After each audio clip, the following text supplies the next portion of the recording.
Do you and I share the same goals? If we do, we can disagree, even strongly disagree, and still have a productive discussion. We might even reach a compromise. But if we don't share the same goals, then what? Then, rhetorically speaking, we're at war, and only one side can win. Let me explain. My parents and brother lean more to the liberal side of the political spectrum than I do. We argue, we slightly nudge each other, we change opinions a little bit, and then we go back to Scrabble. They were very upset when President Trump withdrew from the Paris Climate Accords. I was happy. We argued about it, but it was all good because we share the same goals. We all want clean air and water for our children. We all want to develop clean energy. We want America's economy to prosper. We want to be less reliant on fossil fuels. I thought the Accords were a bad deal for America. The best way to lower carbon emissions, in my opinion, is to let the free market and American ingenuity loose on the problem. They, in contrast, think the government needs to step in, fund the research, and keep the corporations in line. Doesn't matter, because we have the same goal, a healthy planet. We also disagree on gun control. My brother's a little more with me, but my dad wants a lot more regulation because he wants fewer school shootings. So do I. So does my brother. But I believe if a potential killer knew he'd encounter teachers and administrators well-trained in the use of weapons, we'd have less shootings. Different solutions, shared goal.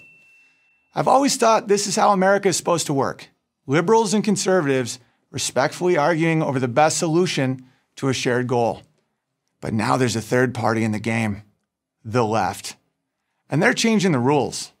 When I was growing up, the left was on the fringe, but now they've moved into the mainstream. They've pretty much taken over our educational system. They're in the media, in corporate HR departments, and more, sad to say, in the Democratic Party.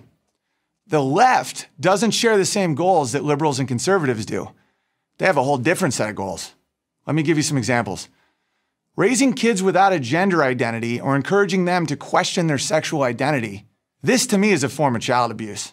I don't care who's doing it, parents, teachers, doctors. Their goal is not my goal.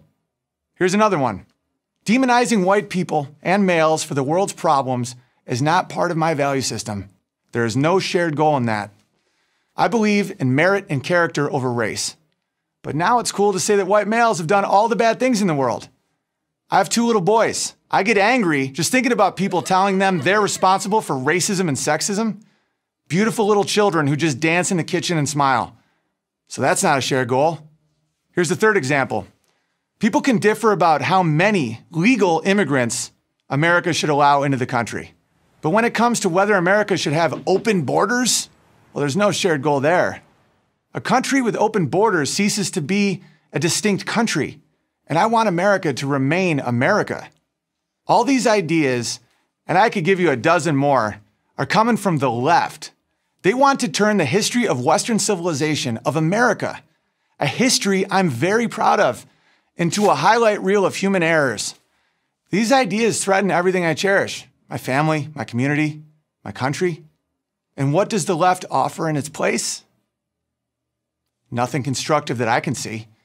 What are their goals? Kids with no clear sexual identity? Groupthink based on race, gender, class? No national pride or borders? Are you okay with that? My issue is not with liberals like my brother and my dad and a lot of my friends. We can argue until the cows come home. My issue is with the left because we don't share goals. This war of goals isn't coming. It's here. You need to decide which side you're on, the liberals and conservative side or the left's. Your future depends on it. I'm Owen Benjamin for PragerU University. Thank you for watching this video. To help keep PragerU videos free, please consider making a tax-deductible donation.